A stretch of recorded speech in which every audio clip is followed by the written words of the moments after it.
Hi friends, எல்லாருக்கும் வணக்கம். இந்த டைமும் ஆஃபர் போட்டதில் நிறையா பேர் 1000 மேலே பர்ச்சேஸ் பண்ணியிருந்தீங்க.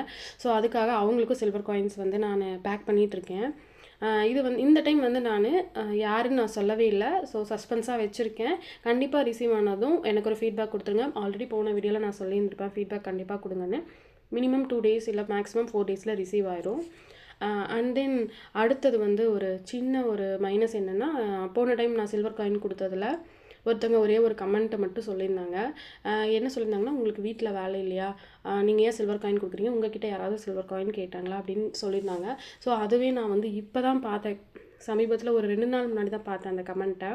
ஸோ அவங்களுக்கு நான் என்ன சொல்கிறேன்னா, எனக்கு என் கஸ்டமருக்கு கொடுக்கணும், ஒரு சின்ன ஒரு மோட்டிவேஷனாக இருக்கும் அப்படின்னு சொல்லி தான் நான் வந்து கொடுத்துட்ருக்கேன். ஒரு சின்ன உதாரணம் சொல்கிறேன்.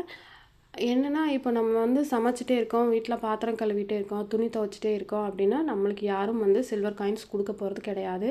ஸோ அடிஷ்னலாக நம்ம ஏதாவது ஒரு ஒர்க் பண்ணுறோம், சரி ஓகே நம்ம ஒரு பிஸ்னஸ் பண்ணுறோம், இது வந்து நம்ம ரீசேல் பண்ணுறோம் அப்படிங்கும்போது ஏதோ ஒரு மோட்டிவேஷன் நம்மளால் முடிஞ்சதை நம்ம பண்ணுவோம் அப்படின்னு சொல்லி தான் அந்த காயின்ஸ் கொடுத்தேன். இப்போ அந்த ஒரு காயின்ஸ் கொடுக்குறனால இன்னும் அவங்க வந்து எஃபர்ட் போட்டு இன்னும் அவங்க டபுள் மடங்கு ஒர்க் பண்ணும்போது இன்னும் அவங்களுக்கு அடிஷ்னலாக என்னால் கிஃப்ட் கொடுக்க முடியும். ஸோ அது ஜஸ்ட் ஒரு மோட்டிவேஷன் அப்படிங்கிறக்காக தான் கொடுத்தேன். இந்த கமெண்ட்டை பற்றி நான் சொல்ல வேணாம் அப்படின்னு தான் நினச்சேன். பட் ஒரு சிலருக்கு அந்த கமெண்ட்டை பார்த்துட்டு கூட தோணியிருக்கலாம், ஏன் கொடுக்குறாங்க, எதனால் அப்படின்னு கூட யோசிச்சிருக்கலாம். ஸோ அவங்களுக்காக தான் ஜஸ்ட் ஒரு மோட்டிவேஷன். இன்னும் வந்து கஸ்டமருக்கு என்னெல்லாம் செய்ய முடியுமோ கண்டிப்பாக நான் செய்வேன். இன்னும் அடுத்த பெரிய விஷயங்களை நோக்கி நாங்கள் போயிட்டுருக்கோம். ஸோ அதுக்கு வந்து உங்களுடைய சப்போர்ட் தேவை. சிங்கிள் பர்சனால் அது முடியாது. கண்டிப்பாக டீமாக ஒர்க் பண்ணும்போது தான் அந்த ஒர்க் வந்து பர்ஃபெக்டாக முடியும். அது அடுத்தடுத்த அப்டேட்ஸில் என்ன விஷயங்கிறத நான் ஷேர் பண்ணுறேன். இன்னும் நம்மளுடைய சேனலை வந்து ஃபாலோ பண்ணாமல் இருந்தீங்கன்னா கண்டிப்பாக ஃபாலோ பண்ணி, லைக் பண்ணி, கமெண்ட் பண்ணி, ஷேர் பண்ணிக்கோங்க. அடுத்தடுத்த அப்டேட்ஸில் பார்க்கலாம். தேங்க்யூ.